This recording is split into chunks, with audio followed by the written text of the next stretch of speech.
Welcome to Sober Barkeep. I'm Brian Anderson, coming to you from Anderson's Guitar Bar here in lovely League City, Texas. So today we're going to take a look at another one of the Win products. The guys at DrinkRivalHouse.com supplied these to me. Thanks to those guys out of Canada. You need some great products. They've got them, and they get the entire Win line. So if you're interested in any of the Win products that you see on here, I know you can get them there. So DrinkRivalHouse.com. So let's take a look. This is their organic Verdejo sparkling. And so we did their Verdejo earlier, and it's it's one of the top white non-alcoholic wines that I've tasted. Now I haven't tasted a ton of them because some of the early stuff I was tasting, it just wasn't doing it. I really liked it. So I'm interested to see what they've done with Verdejo in a sparkling.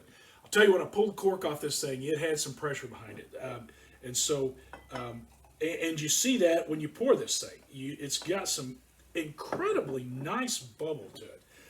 Not just on the head, but continued bubbles along the way, which is great.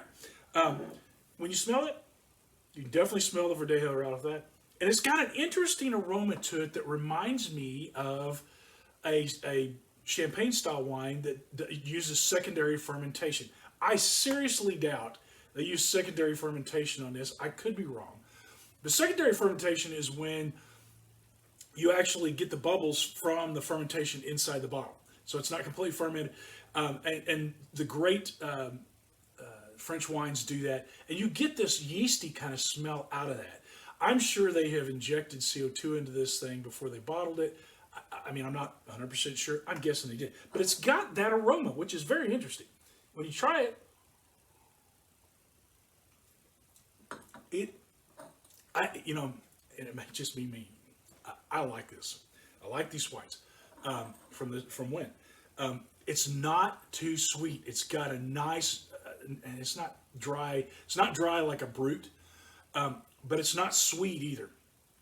So it's got a dryness. It's got a nice apple flavor, and it does have some of that yeasty kind of taste. Not as much as the aroma, but the taste is there. I really like this, and this would make a great addition for celebrating because it's really just tasty, and it makes you want to go back for more. Some of the non-alcoholic sparklings are just so sweet that they get cloy, and I don't typically drink a lot of sparklings anyway because it's not my style, but I can appreciate them, and I like them occasionally for celebration. This is one I'd keep around.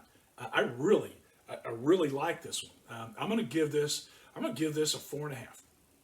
I haven't met a 5 yet in a wine, it's gonna maybe a long time before I do. This is a 4.5 because this thing delivers on the Verdejo. It's got that in it. It's got a nice sparkle to it, and it's drier on the drier side, which. Man, that's what I'm looking for in the wines and just having a hard time finding. So that's kind of my call on this one. Again, guys at Drink Rival House have this. You want some of it, go and get it. It's worth. This one's definitely worth trying. Sober Barkeep, live on, drink smart.